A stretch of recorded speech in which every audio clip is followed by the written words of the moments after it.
High বন্ধুরা, আজকে আমি তোমাদের দেখাবো গরমকাল তো একটু মানে কি যেটা পেট ঠান্ডা থাকে সেটাই বাচ্চাদের খাওয়ালে ভালো হয়। এই যে পাট শাকে মাছ দিয়ে পাট শাকের ঝোল করব। এই যে পাট শাক ধুয়ে মুছে কেটে নিয়েছি, আর এই যে নিয়েছি 4টে কাঁচা লঙ্কা, আর এই যে একটা ছোট রসুন এই যে ছাড়িয়ে পরিষ্কার করে নিয়েছি।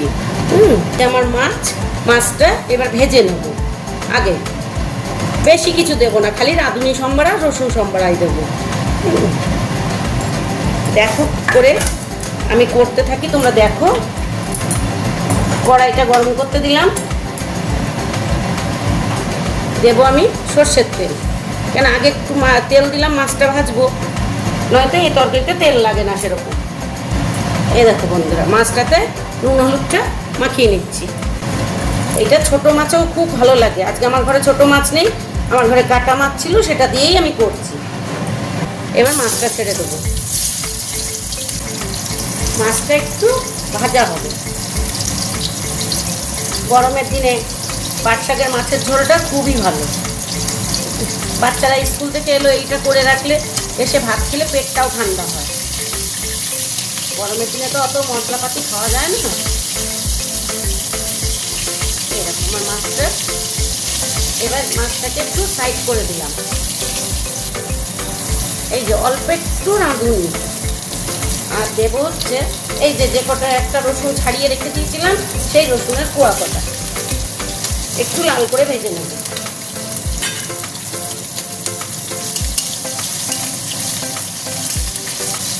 রসুনের কোয়া কটা একটু লাল করে নেব, একটু খালি রসুনের গন্ধটা চলে যাবে লাল করে নিলে। এই যে ফাটিয়ে দিলাম, তাহলে কি গন্ধটা ঝুলে ঢুকবে। এবার দেবো যে 4টে কাঁচা লঙ্কা আমি চিড়ে রেখেছিলাম, সেই 4টে কাঁচা লঙ্কা দিয়ে দেবো নুন। কেন কাঁচা লঙ্কায় নুন না দিয়ে দিলে, অল্প একটু নুন দিয়ে দেবো, খুব অল্প দিলাম কিন্তু বন্ধুরা, দেখলে তো।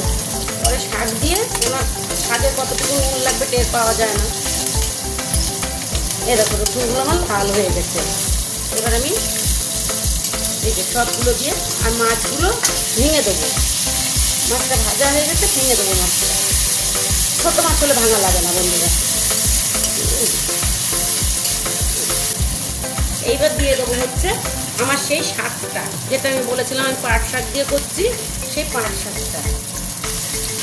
এইবার আমি নুনটা দেবো, কিন্তু নুনটা কম দিতে হবে, এতটা শাক থাকবে না।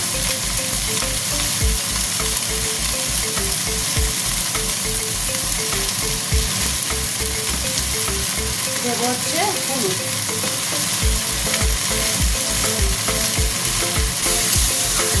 এই দেখো বন্ধুরা, শাক দেখলে নরম হয়ে গেল। শাকটা একটু নাড়া দিয়ে নিতে হয়, নয়তো কাঁচা গন্ধ থাকে। আর দেবো আমি জল। এই জলটা পুরোটাই লাগবে। এবার একটা নাড়া দিয়ে দেবো। এবার একটু ঢেকে দেবো, বেশিক্ষণ না। দেখো বন্ধুরা, এক্ষুনি হয়ে উঠবে, ওই 5 থেকে 7 মিনিট একটুখানি ফুটে উঠতে দাও বন্ধুরা। এই দেখো বন্ধুরা, 4-5 থেকে ধোঁয়াটা শুরু হয়েছে, তার মানে আমার ঝোলটা ফুটে উঠেছে ভালো মতো। এবার ঢাকনাটা তুলে দেবো। এই দেখো, আর একটু ফুটবে, একটু গামাকা মাখা হবে বন্ধুরা। একটু গামাকা মাখা হলে সুন্দর টেস্ট হবে খেতে। আবার একটু নাড়া দিয়ে দেখবো। এই দেখো, বললাম না গামাকা মাখা হবে।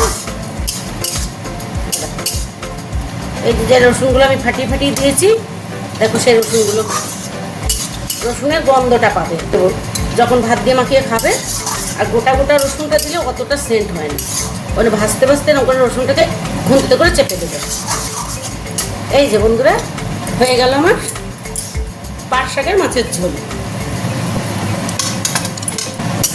আমি নিয়ে তোমাদের দেখাচ্ছি। এই দেখো বন্ধুরা, হয়ে গেল আমার পাট শাকের মাছের ঝোল।